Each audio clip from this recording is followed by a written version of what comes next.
Township ವಿಚಾರಕ್ಕೆ ಸಂಬಂಧಪಟ್ಟಂತೆ ಅಲ್ಲಿನ ರೈತರು ರಾಜ್ಯ ಸರ್ಕಾರ ವಿರುದ್ಧ ಪ್ರತಿಭಟನೆ ಮಾಡ್ತಾ ಇದ್ರು. ಇದೀಗ ಸರ್ಕಾರದ ವಿರುದ್ಧ ಸರ್ಕಾರ ಇದೀಗ ಅವರಿಗೆ ಪರಿಹಾರವನ್ನ ಕೊಡ್ತಾ ಇದೆ. ಭೂಮಿ ಕೊಡಲು ಒಪ್ಪಿದ ರೈತರಿಗೆ ಪರಿಹಾರವನ್ನ ನಿಗದಿ ಮಾಡಲಾಗಿದೆ. ಸಾಂಕೇತಿಕವಾಗಿ ಒಟ್ಟು 7 ಭೂ ಮಾಲೀಕರಿಗೆ ಪರಿಹಾರವನ್ನ ನೀಡಲಾಗಿದೆ. 1 ಎಕರೆಗೆ 2,30,07,000 ರೂಪಾಯಿ ಪರಿಹಾರವನ್ನ ಮಾಡಲಾಗಿದೆ. ಜಮೀನಿನಲ್ಲಿ ಬೆಳೆದಂತಹ ಬೆಳೆಗೂ ಕೂಡ ಪರಿಹಾರದ ಮೊತ್ತವನ್ನು ನಿಗದಿ ಮಾಡಲಾಗಿದೆ. ಆ ಮುಖೇನ ಬಿಡದಿಯ ಟೌನ್ಶಿಪ್ ಪ್ರಾಜೆಕ್ಟ್ ವಿಚಾರಕ್ಕೆ ಸಂಬಂಧಪಟ್ಟಂತೆ ರಾಜ್ಯ ಸರ್ಕಾರ ಮುಂದಿರತಕ್ಕಂತಹ ಹೆಜ್ಜೆಯನ್ನ ಯಾವುದೇ ಕಾರಣಕ್ಕೂ ಹಿಂದೆ ಇಡಲ್ಲ ಅನ್ನುವಂತಹ ನಿಟ್ಟಿನಲ್ಲಿ ಮುಂದೆ ಹೋಗ್ತಾ ಇತ್ತು. ಇದಕ್ಕೆ ಸಾಕಷ್ಟು ವಿರೋಧ ಕೂಡ ವ್ಯಕ್ತವಾಗ್ತಾ ಇತ್ತು. ಇದೀಗ ಎಲ್ಲದರ ನಡುವೆ ಬಿಡದಿ ಭಾಗದ ರೈತರಿಗೆ ಭೂ ಪರಿಹಾರ ವಿತರಣೆಯನ್ನ ಸಾಂಕೇತಿಕವಾಗಿ ಮಾಡಲಾಗಿದೆ. ಒಟ್ಟು 7 ಜನ ರೈತರಿಗೆ ಆ ಒಂದು ಭೂ ಮಾಲೀಕರಿಗೆ ಪರಿಹಾರದ ಮೊತ್ತವನ್ನು ನೀಡಲಾಗಿರುವಂತದ್ದು. 1 ಎಕರೆಗೆ 2,30,07,000 ಪರಿಹಾರವನ್ನು ವಿತರಿಸಲಾಗಿದೆ.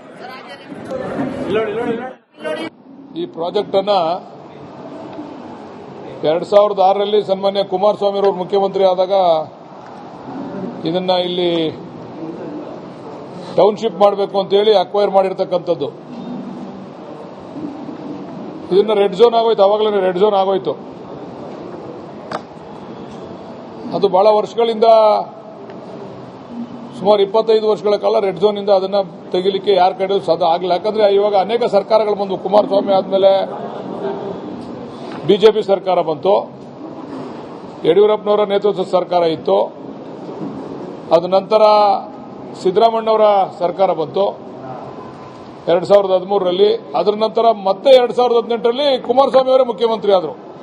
ಯಾರು ಇದನ್ನ ಅಕ್ವೈರ್ ಮಾಡಿ 9,000 ಎಕರೆನ ಅಕ್ವೈರ್ ಮಾಡಿ ಇದನ್ನ ನಾನು ಟೌನ್ಶಿಪ್ ಮಾಡಬೇಕು ಅಂತ ಹೇಳಿ ತೀರ್ಮಾನ ಮಾಡಿದಂತ ಕುಮಾರಸ್ವಾಮಿ ಅವರೇ 2006 ಆದ್ಮೇಲೆ 2018ರಲ್ಲಿ ಸಮ್ಮಿಶ್ರ ಸರ್ಕಾರದಲ್ಲಿ ಅವರೇ ಮುಖ್ಯಮಂತ್ರಿ ಆದರು. ಅದರ ನಂತರ ಯಡಿಯೂರಪ್ಪನವರು ಆದ್ರು ಪುನಃ 2ನೇ ಬಾರಿಗೆ. ಯಡಿಯೂರಪ್ಪನವರು 3ನೇ ಬಾರಿನ 2ನೇ ಬಾರಿನೋ ಅದು 2019ರಲ್ಲಿ 3ನೇ ಬಾರಿಗೆ ಯಡಿಯೂರಪ್ಪನವರಾದ್ರು. ಆಮೇಲೆ ಸದಾನಂದ ಗೌಡರಾದ್ರು, ಜಗದೀಶ್ ಶೆಟ್ಟರ್ ಆದ್ರು. ಯಾರೂ ಕೂಡ ಬಿಜೆಪಿಯವರಾಗಲಿ ದಳದವರಾಗಲಿ ರೈತರ ಸಮಸ್ಯೆಯನ್ನ ಆಲಿಸಲಿಲ್ಲ, ರೈತರ ಕೂಗನ್ನ ಕೇಳಿಸ್ಕೊಳ್ಳಲಿಲ್ಲ. ಅವರು ಅನೇಕ ಜನ ರೈತರು ನಮ್ಗೆ ಇದರಿಂದ ಮುಕ್ತಿ ಕೊಡಿಸಿ ಅಂತ ಅಂದ್ರು. ಕಾರಣ ಏನಂತಂದ್ರೆ ರೆಡ್ ಝೋನ್ ಆಗಿರೋದ್ರಿಂದ ಯಾವೇ ರಿಯಲ್ ಎಸ್ಟೇಟ್ ಏಜೆಂಟ್ಗಳಾಗಲಿ ಅಥವಾ ಯಾರಾಗ್ಲೂ ಕೊಳ್ತಕ್ಕಂಥ ಜನ ಯಾರು ಕೂಡ ಮುಂದೆ ಬರ್ತಿರಲಿಲ್ಲ ಇದಕ್ಕೆ ತಗೊಳ್ಳಿಕ್ಕೆ. ಬಿಡದಿ ಟೌನ್ಶಿಪ್ ವಿಚಾರಕ್ಕೆ ಸಂಬಂಧಪಟ್ಟಂತೆ ಅಲ್ಲಿನ ರೈತರು ರಾಜ್ಯ ಸರ್ಕಾರದ ವಿರುದ್ಧ ಪ್ರತಿಭಟನೆ ಮಾಡ್ತಾ ಇದ್ರು. ಇದೀಗ ಸರ್ಕಾರದ ವಿರುದ್ಧ ಸರ್ಕಾರ ಇದೀಗ ಅವರಿಗೆ ಪರಿಹಾರವನ್ನ ಕೊಡ್ತಾ ಇದೆ. ಭೂಮಿ ಕೊಡಲು ಒಪ್ಪಿದ ರೈತರಿಗೆ ಪರಿಹಾರವನ್ನ ನಿಗದಿ ಮಾಡಲಾಗಿದೆ. ಸಾಂಕೇತಿಕವಾಗಿ ಒಟ್ಟು 7 ಭೂ ಮಾಲೀಕರಿಗೆ ಪರಿಹಾರವನ್ನ ನೀಡಲಾಗಿದೆ. 1 ಎಕರೆಗೆ 2,30,07,000 ರೂಪಾಯಿ ಪರಿಹಾರವನ್ನ ಮಾಡಲಾಗಿದೆ. ಜಮೀನಿನಲ್ಲಿ ಬೆಳೆದಂತಹ ಬೆಳೆಗೂ ಕೂಡ ಪರಿಹಾರದ ಮೊತ್ತವನ್ನು ನಿಗದಿ ಮಾಡಲಾಗಿದೆ. ಆ ಮುಖೇನ ಬಿಡದಿಯ ಟೌನ್ಶಿಪ್ ಪ್ರಾಜೆಕ್ಟ್ ವಿಚಾರಕ್ಕೆ ಸಂಬಂಧಪಟ್ಟಂತೆ ರಾಜ್ಯ ಸರ್ಕಾರ ಮುಂದಿರತಕ್ಕಂತಹ ಹೆಜ್ಜೆಯನ್ನ ಯಾವುದೇ ಕಾರಣಕ್ಕೂ ಹಿಂದೆ ಇಡಲ್ಲ ಅನ್ನುವಂತಹ ನಿಟ್ಟಿನಲ್ಲಿ ಮುಂದೆ ಹೋಗ್ತಾ ಇತ್ತು. ಇದಕ್ಕೆ ಸಾಕಷ್ಟು ವಿರೋಧ ಕೂಡ ವ್ಯಕ್ತವಾಗ್ತಾ ಇತ್ತು. ಇದೀಗ ಎಲ್ಲದರ ನಡುವೆ ಬಿಡದಿ ಭಾಗದ ರೈತರಿಗೆ ಭೂ ಪರಿಹಾರ ವಿತರಣೆಯನ್ನ ಸಾಂಕೇತಿಕವಾಗಿ ಮಾಡಲಾಗಿದೆ. ಒಟ್ಟು 7 ಜನ ರೈತರಿಗೆ ಆ ಒಂದು ಭೂ ಮಾಲೀಕರಿಗೆ ಪರಿಹಾರದ ಮೊತ್ತವನ್ನು ನೀಡಲಾಗಿರುವಂತದ್ದು. 1 ಎಕರೆಗೆ 2,30,07,000 ಪರಿಹಾರವನ್ನು ವಿತರಿಸಲಾಗಿದೆ. ಈ ಪ್ರಾಜೆಕ್ಟ್ ಅನ್ನ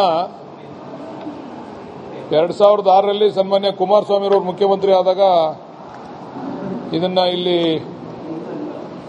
ಟೌನ್ಶಿಪ್ ಮಾಡಬೇಕು ಅಂತ ಹೇಳಿ ಅಕ್ವೈರ್ ಮಾಡಿರ್ತಕ್ಕಂಥದ್ದು. ಇದನ್ನ ರೆಡ್ ಝೋನ್ ಆಗೋಯ್ತು. ಅವಾಗಲೇ ರೆಡ್ ಝೋನ್ ಆಗೋಯ್ತು. ಅದು ಬಹಳ ವರ್ಷಗಳಿಂದ ಸುಮಾರು 25 ವರ್ಷಗಳ ಕಾಲ ರೆಡ್ ಝೋನ್ ಇಂದ ಅದನ್ನ ತೆಗಿಲಿಕ್ಕೆ ಯಾರ ಕಡೆ ಸಾಧ್ಯ ಆಗಲಿಲ್ಲ. ಯಾಕಂದ್ರೆ ಇವಾಗ ಅನೇಕ ಸರ್ಕಾರಗಳು ಬಂದು, ಕುಮಾರಸ್ವಾಮಿ ಆದ್ಮೇಲೆ ಬಿಜೆಪಿ ಸರ್ಕಾರ ಬಂತು, ಯಡಿಯೂರಪ್ಪನವರ ನೇತೃತ್ವದ ಸರ್ಕಾರ ಇತ್ತು, ಅದ ನಂತರ ಸಿದ್ದರಾಮಣ್ಣವರ ಸರ್ಕಾರ ಬಂತು 2013ರಲ್ಲಿ. ಅದರ ನಂತರ ಮತ್ತೆ 2018ರಲ್ಲಿ ಕುಮಾರಸ್ವಾಮಿ ಅವರೇ ಮುಖ್ಯಮಂತ್ರಿ ಆದರು. ಯಾರು ಇದನ್ನ ಅಕ್ವೈರ್ ಮಾಡಿ 9,000 ಎಕರೆನ ಅಕ್ವೈರ್ ಮಾಡಿ ಇದನ್ನ ನಾನು ಟೌನ್ಶಿಪ್ ಮಾಡಬೇಕು ಅಂತ ಹೇಳಿ ತೀರ್ಮಾನ ಮಾಡಿದಂತ ಕುಮಾರಸ್ವಾಮಿ ಅವರೇ 2006 ಆದ್ಮೇಲೆ 2018ರಲ್ಲಿ ಸಮ್ಮಿಶ್ರ ಸರ್ಕಾರದಲ್ಲಿ ಅವರೇ ಮುಖ್ಯಮಂತ್ರಿ ಆದರು. ಅದರ ನಂತರ ಯಡಿಯೂರಪ್ಪನವರಾದ್ರು ಪುನಃ ಎರಡನೇ ಬಾರಿಗೆ ಯಡಿಯೂರಪ್ಪನವ್ರು ಮೂರನೇ ಬಾರಿನ ಎರಡನೇ ಬಾರಿನೋ ಅದು 2019ರಲ್ಲಿ ಮೂರನೇ ಬಾರಿಗೆ ಯಡಿಯೂರಪ್ಪನವರಾದ್ರು, ಆಮೇಲೆ ಸದಾನಂದ ಗೌಡರಾದ್ರು, ಜಗದೀಶ್ ಶೆಟ್ಟರ್ ಆದ್ರು. ಯಾರೂ ಕೂಡ ಬಿಜೆಪಿಯವರಾಗಲಿ ದಳದವರಾಗಲಿ ರೈತರ ಸಮಸ್ಯೆಯನ್ನ ಆಲಿಸಲಿಲ್ಲ, ರೈತರ ಕೂಗನ್ನ ಕೇಳಿಸ್ಕೊಳ್ಳಲಿಲ್ಲ. ಅವರು ಅನೇಕ ಜನ ರೈತರು ನಮ್ಗೆ ಇದರಿಂದ ಮುಕ್ತಿ ಕೊಡಿಸಿ ಅಂತಂದ್ರು.